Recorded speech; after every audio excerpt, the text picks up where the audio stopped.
Goodness gracious, اس کے بارے میں کیا کہا جائے، کس قدر یہ لوگ آپس میں شدومت سے لڑ رہے ہیں۔ وہ بھی کچھ عرصے پہلے کچھ اشعار بہت وائرل ہو رہے تھے، مرشد ہماری فوج کیا لڑتی حریف سے، مرشد اسے تو ہم سے ہی فرصت نہیں ملی۔ تو پی ٹی آئی والے اسے اپنے حالات پر منتج کرتے تھے اور کہتے تھے کہ جی یہ دیکھیں یہ تو شاید ان کے لیے ہے۔ اب اس وقت اگر یہ اشعار ان پہ واقعی میں فٹ ہوتے ہیں کہ عمران خان کو وہ لوگ مرشد کہتے ہیں، تو جو لوگ جا کر ان سے شکایت کریں گے وہ کہیں گے مرشد ہماری پارٹی لڑتی کیا حریف سے، مرشد اسے تو آپس میں لڑنے سے فرصت نہیں ملی، آپس میں لڑ رہے ہیں۔ یہ پی ٹی آئی کی لڑائی ہے کیا؟ دیکھیے اب اس وقت جو کم و بیش اگر ایک نہیں دو نہیں 3 گروپس بنے ہوئے ہیں۔ پہلا گروپ لوگ کہتے ہیں، ظاہر ہے جو سر فہرست ہے وہ تو علی امین گنڈا پور، کیونکہ وہ وزیر اعلیٰ ہیں، سب سے طاقتور گروپ ہے کیونکہ وسائل ان کے پاس ہیں۔ پی ٹی آئی کے پاس پورے ملک میں اور کہیں حکومت نہیں ہے، واحد حکومت پی ٹی آئی کے پاس جو ہے وہ صوبہ خیبر پختونخوا میں، تو اس حساب سے ظاہر ہے، اور ان کا ووٹر بیس بھی وہاں پر بہت زیادہ ہے۔ تو علی امین گنڈا پور کا ایک گروپ ہے جو ناقدین ہے، وہ کہتے ہیں اچھا اب علی امین گنڈا پور کے ساتھ کون لوگ ہیں؟ علی امین گنڈا پور کے ساتھ شیر افضل مروت جو کہ پارٹی کا حصہ نہیں ہے وہ ہیں ان کے ساتھ، اور ان کے ساتھ ظاہر ہے بیرسٹر سیف اور جو دوسرے لوگ ہیں وہاں پر جو حکومت میں اور ان سے قریب ہیں۔ دوسرا جو اہم ترین گروپ سمجھا جاتا ہے وہ ہے عمران خان کی بہن علیمہ خان کا۔ اب علیمہ خان کا جو معاملہ ہے اسے لوگ بہت زیادہ متنازع بنانے کی کوشش کرتے ہیں۔ علیمہ خان اپنے بھائی کے لیے نکلی ہیں، علیمہ خان اس سے پہلے کبھی سیاست میں نہیں تھیں، اس لیے ان پر یہ کہہ کر تنقید کرنا کہ وہ ان کے کوئی سیاسی عزائم ہیں، یہ بالکل لغو بات ہے۔ ان کا واحد مقصد اپنے بھائی کی رہائی ہے۔ دیکھیے جب وہ اپنے بھائی کا پیغام لے کر باہر آتی ہیں تو ظاہر ہے وہ سیاسی پیغام ہوتا ہے، تو اس میں تو ان کو سیاسی بات کرنی پڑتی ہے، تو اس لیے ان کا وہ والا جو معاملہ ہے اس کو تو اس طرح سے نظر انداز کر دینا چاہیے کہ وہ اپنے بھائی کی رہائی کے لیے کوشش کر رہی ہیں۔ تو ایک لوگ یہ کہتے ہیں کہ جو لوگ علی امین کے مخالف ہیں وہ علیمہ خان گروپ ہے۔ پھر جو سب سے شریف گروپ ہے وہ جو بیرسٹر گوہر ہیں اور جو سلمان اکرم راجہ ہیں، یہ وہ والا گروپ ہے۔ اچھا اب یہ جو پہلے جو 2 گروپس ہم نے مینشن کیے ان کا سوشل میڈیا بہت تگڑا ہے، یہ اتنے حملے کرتے ہیں، مطلب یہ جو ان کے مخالفین ہیں ان پر تو حملے کرتے ہی کرتے ہیں۔ یہ ناچیز بھی اس کی زد میں کبھی کبھی آ جاتا ہے کہ یہ لوگ جس طرح سے کبھی کبھی ظاہر اگر ہم کبھی تنقید کر دیں پی ٹی آئی پہ تو بخشتے تو ہیں نہیں یہ لوگ۔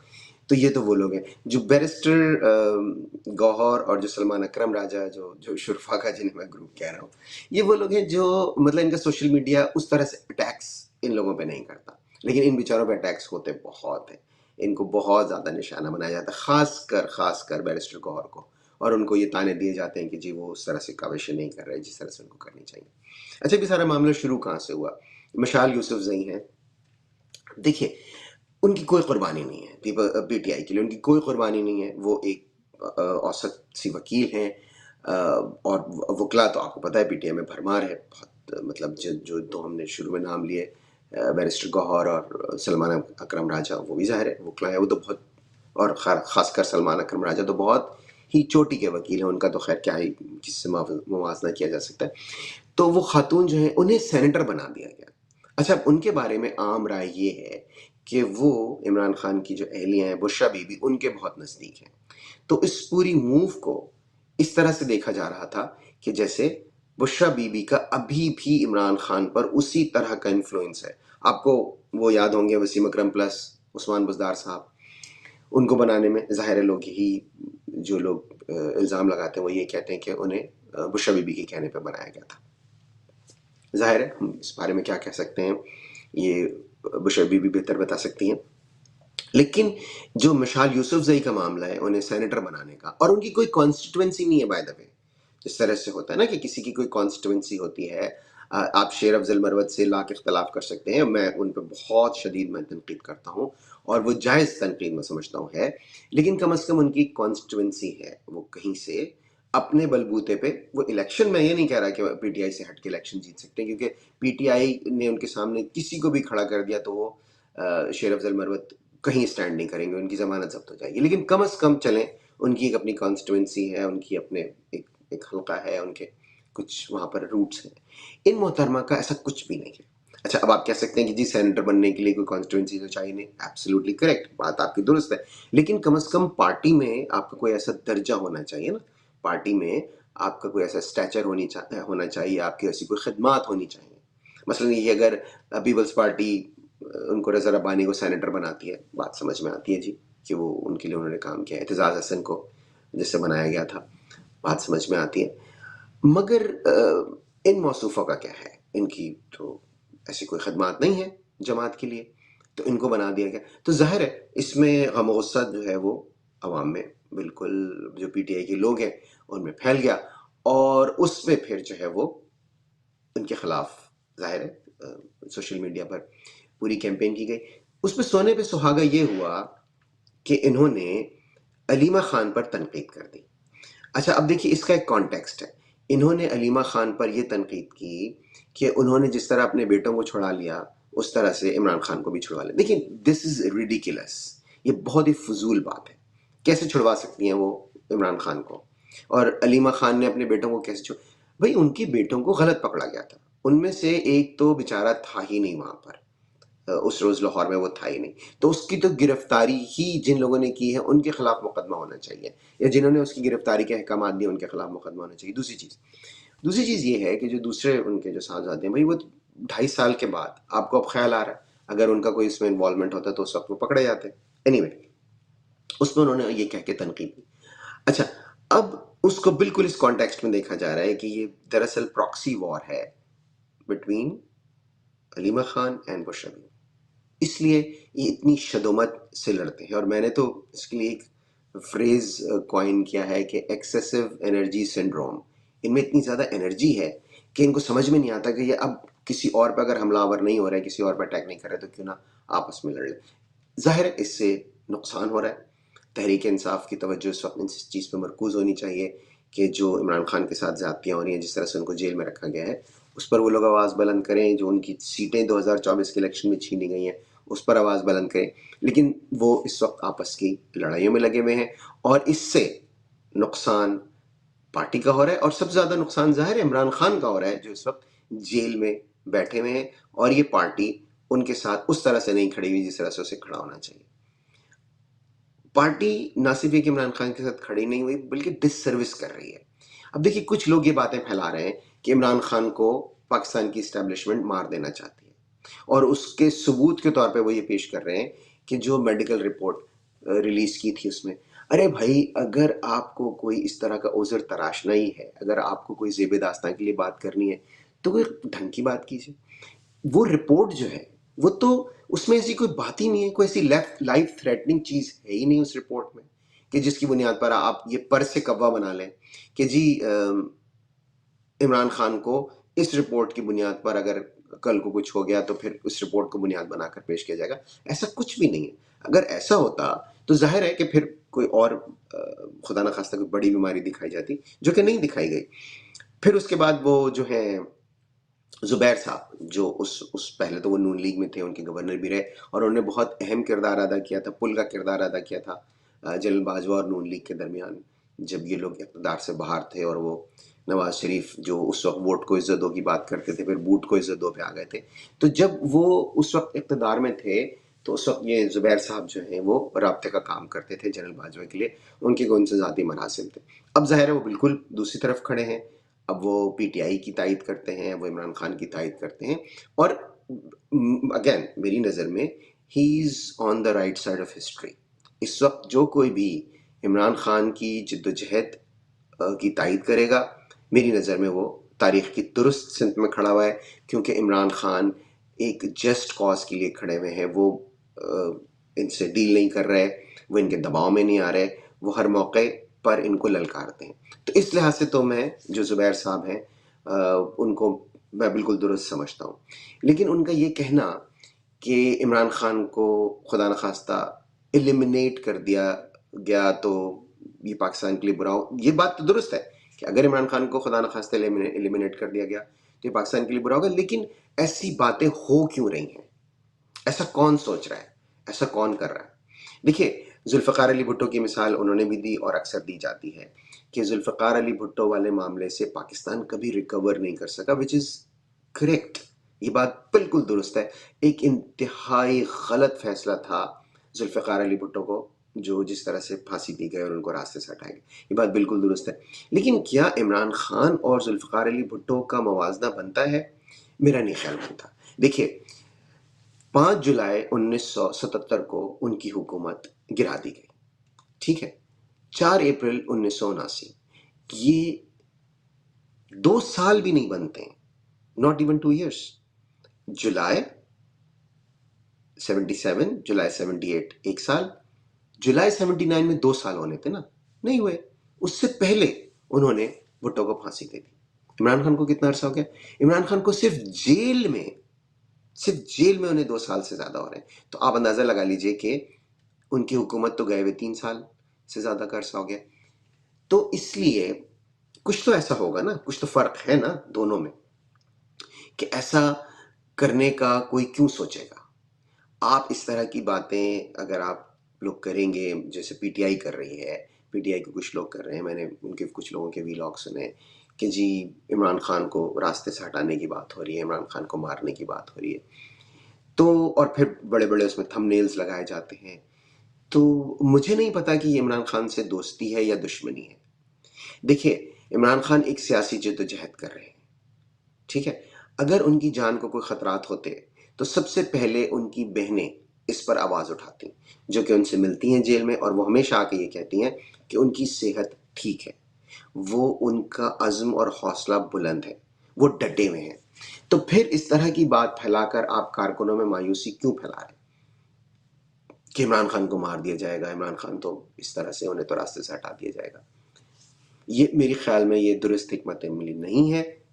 ہاں، آپ اپنے یوٹیوب ویوز کے لیے، آپ سنسنی پھیلانے کے لیے، آپ بہت ہی سینسیشنل قسم کے تھمبنیلز لگانا چاہتے ہیں، وہ ایک الگ بات ہے۔ لیکن اس وقت یہ باتیں بالکل بے بنیاد ہیں کہ عمران خان کو مارنے کی کوئی سازش ہو رہی ہے، عمران خان کو راستے سے ہٹا دیا جائے گا۔ میرا خیال ہے کہ اس طرح کی باتوں میں اس وقت کوئی صداقت نہیں ہے، اور لوگ اس طرح کی باتیں محض سنسنی پھیلانے کے لیے کرتے ہیں۔ جس دن عمران خان کی بہنوں نے اس خدشے کا اظہار کیا کہ انہیں دیکھ کے لگتا ہے عمران خان نے ان سے ایسی کوئی بات کی ہے، اس دن میں آپ کی آواز میں لاؤں گا کہ یہ نہیں ہونا چاہیے۔ آج کی تاریخ تک مجھے ایسا کچھ نظر نہیں آتا کہ عمران خان کو بھٹو سے آپ تشبیہ دیں جنہیں کہ راستے سے ہٹا دیا گیا تھا۔ بھٹو کی بات ہو رہی ہے تو ظاہر ہے بھٹو کی سیاست کو سب سے زیادہ نقصان جس آدمی نے پہنچایا اس کی بات کرنی ضروری ہوگی، اور اس کا نام ہے زرداری، جن کے بارے میں کہا جاتا ہے کہ ایک زرداری سب پہ بھاری۔ نہیں بھائی، زرداری صرف پیپلز پارٹی پر بھاری، باقی کسی پر بھاری نہیں ہے، اور وہ بھاری بھی ایسا کہ ایک بھاری پتھر جس نے پیپلز پارٹی کو بالکل ایک ضلعی جماعت کی حیثیت دے دی ہے، جو کہ پیپلز پارٹی ایک ملک گیر جماعت ہوا کرتی تھی۔ پیپلز پارٹی پاکستان کے تمام حلقوں میں الیکشن لڑتی تھی، جیتتی بے شک نہ ہو تمام حلقوں سے، لیکن جو NA1 ہے حلقہ پاکستان کا، وہاں سے لے کر اور جو آخری حلقہ جو بلوچستان میں جا کر ہے، یعنی KPK سے پشاور سے بلوچستان تک، ہر حلقے میں آپ کو کم و بیش قومی صوبائی اسمبلیوں میں ان کے کینڈیڈیٹس نظر آتے تھے۔ پیپلز پارٹی ایسی جماعت تھی۔ اس کے بعد کیا ہوا؟ اس کے بعد پیپلز پارٹی کو زرداری ہو گیا۔ یہ زرداری نام کی جو بیماری ہے، اس نے پیپلز پارٹی کو بہت نقصان پہنچایا۔ اب آپ لوگ اس کو پتہ نہیں ڈیل میکر انہیں کہتے ہیں، کوئی کہتا ہے کہ جی وہ تو بہت سیاست کے جادوگر ہیں۔ ارے بھائی، کس بات کے جادوگر؟ آپ ایک آدمی کو پورا شاپنگ سینٹر دیں اور وہ بیچ کے اور اس میں خسارے میں جا کر ایک چھوٹی سی دکان لے کر بیٹھ جائے، ہاں خود وہ ٹھیک رہے، خود انہوں نے اپنے لیے وہ صدر بھی بن گئے، 1 دفعہ نہیں 2 دفعہ، مگر بھائی پارٹی کہاں گئی؟ پارٹی تو تحلیل ہو گئی۔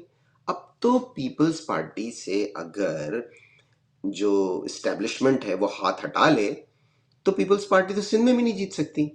اور اسٹیبلشمنٹ سے میری مراد پاکستان کی اسٹیبلشمنٹ ہرگز نہیں ہے، کیونکہ پاکستان کی اسٹیبلشمنٹ تو وہ خود کہہ چکے ہیں ISPR والے صاحب کے ان کا سیاست سے کوئی تعلق نہیں ہے۔ تو میں بات کر رہا ہوں سری لنکا میں بھی ایک اسٹیبلشمنٹ ہے نا، تو سری لنکا کی اسٹیبلشمنٹ کی مدد سے پیپلز پارٹی سیٹیں جیت جاتی ہے، ورنہ ان کا تو کوئی کام ہی نہیں ہے۔ تو زرداری صاحب کا ذکر میں اس لیے کر رہا ہوں کہ ان کی ایک تصویر سوشل میڈیا پہ گردش کر رہی ہے جس میں وہ بیٹھے ہوئے ہیں، اور ظاہر ہے اس وقت وہ ان کے پاس وہ عہدہ ہے جو صدور کے پاس ہوتا ہے، یعنی کہ صدر کا عہدہ ان کے پاس اس وقت ہے۔ صدر وہ ہے نہیں، کیونکہ وہ جس الیکٹورل کالج سے صدر بنے ہیں وہ الیکٹورل کالج ہی ایگزسٹ نہیں کرتا تھا جب وہ صدر بنے، تو اس لیے وہ صدر تو کسی بھی طور پہ نہیں ہے، لیکن بہرحال وہ اس عہدے پر ہیں جو صدر کے پاس ہونا چاہیے۔ ان کی تصویر وائرل ہو رہی ہے سوشل میڈیا پہ، جس میں پس منظر میں جو بیک ڈراپ ہے ان کا، وہ وہاں پر قائد اعظم کی تصویر غائب ہے اور محترمہ بے نظیر بھٹو کی تصویر لگی ہوئی ہے۔ دیکھیے، محترمہ بے نظیر بھٹو کی تصویر لگانے میں ہرگز کوئی حرج نہیں ہے، وہ پاکستان کی سابق وزیر اعظم، ان کا عہدہ ظاہر ہے وہ تھیں پاکستان کی، اس کے علاوہ وہ پیپلز پارٹی کی لیڈر تھیں، اور ان کی بہت قربانی ہے، اور ان کا قتل پاکستان کی تاریخ پر ایک دھبا ہے، ایک کلنک کا ٹیکہ ہے۔ ہرگز ان کا جو قتل ہے وہ معاف نہیں کیا جانا چاہیے، خون ناحق ہے، لیکن خیر غیروں سے کیا گلا، اس کے فوری بعد ان کی حکومت تھی، انہوں نے اس دوران کچھ نہیں کیا۔ کسی دن وقت ملا تو اس کتاب کے بارے میں بات کریں گے جو یو این کا کمیشن آیا تھا، اس کے سربراہ نے جو کتاب لکھی تھی گیٹنگ اوے وتھ مرڈر، اس میں جس طرح سے انہوں نے بتایا کہ کس طرح سے اس کو پردہ پوشی کی گئی اس جرم کی۔ خیر واپس آتے ہیں اس تصویر کی طرف، تو وہ تصویر جو ہے جناب، اس میں قائد اعظم مسنگ ہے۔ میری نظر میں یہ بہت اچھی بات ہے۔ دیکھیں، یہ اس کی ستائش کی جانی چاہیے۔ لوگ ناحق تنقید کرتے ہیں کہ قائد اعظم کی تصویر آپ ہٹا رہے ہیں۔ ارے بھائی، کیا تعلق ہے پاکستان سے قائد اعظم کا؟ اس جو پاکستان، موجودہ پاکستان ہے، آپ مجھے بتائیں اس سے کوئی تعلق ہے قائد اعظم کا؟ قائد اعظم نے یہ والا پاکستان بنایا تھا؟ ہرگز نہیں۔ تو جب انہوں نے یہ پاکستان بنایا ہی نہیں، تو پھر اس پاکستان میں جو سرکاری مقامات ہیں، جو سرکاری تقریبات ہیں، ان میں قائد اعظم کی تصویر کیوں ہو؟ میں تو بالکل تائید کرتا ہوں، زرداری صاحب کی بھی، اس سے پہلے جو مریم بی بی نے کیا یا شہباز شریف نے کیا، بالکل ٹھیک کیا۔ ارے بھائی، اس آدمی کا کوئی تعلق ہی نہیں ہے اس پاکستان سے۔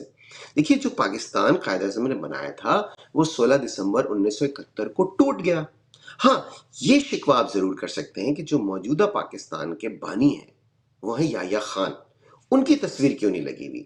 میرا تو مطالبہ یہ ہوگا کہ جتنے سرکاری مقامات ہیں اور جتنی سرکاری تقریبات ہیں، ان سب میں یحییٰ خان کی تصویر ہونی چاہیے، کیونکہ اس پاکستان میں جو آج کا پاکستان ہے، 16 دسمبر 1971 کے بعد کا جو پاکستان ہے، وہ تو اس کے بانی تو یحییٰ خان ہے۔ انہوں نے انشور کیا، وہ گئے نہیں۔ دیکھیے، انہیں نظر آ رہا تھا کہ ملک ٹوٹ رہا ہے، گما تم کو کہ رستہ کٹ رہا ہے، یقین مجھ کو کہ منزل کھو رہے ہو، حبیب جالب نے کہا تھا نا۔ تو حبیب جالب کے پاس کوئی انٹیلیجنس کی رپورٹس تو تھی نہیں، انہیں پتا تھا ٹوٹ رہا ہے ملک، لیکن یحییٰ خان نے چھوڑا نہیں۔ جب تک توڑے گا نہیں تب تک چھوڑے گا نہیں۔ انہوں نے یہ انشور کیا، اور وہ ملک توڑ کے اور یہ والا پاکستان دے کر پھر وہ اقتدار سے ہٹے۔ تو اس پاکستان کے بانی تو یحییٰ خان ہے، ان کی تصویر ہونی چاہیے، قائد اعظم کی تصویر نہیں ہے۔ یہ بہت احسن اقدام ہے اور ہمیں اس کی تائید کرنی چاہیے، اور اس چینل کو آپ کو سبسکرائب کرنا چاہیے اور لائک کرنا چاہیے۔ خوش رہیے اور باخبر بھی۔ انشاءاللہ اگلے پروگرام میں پھر ملاقات ہوگی۔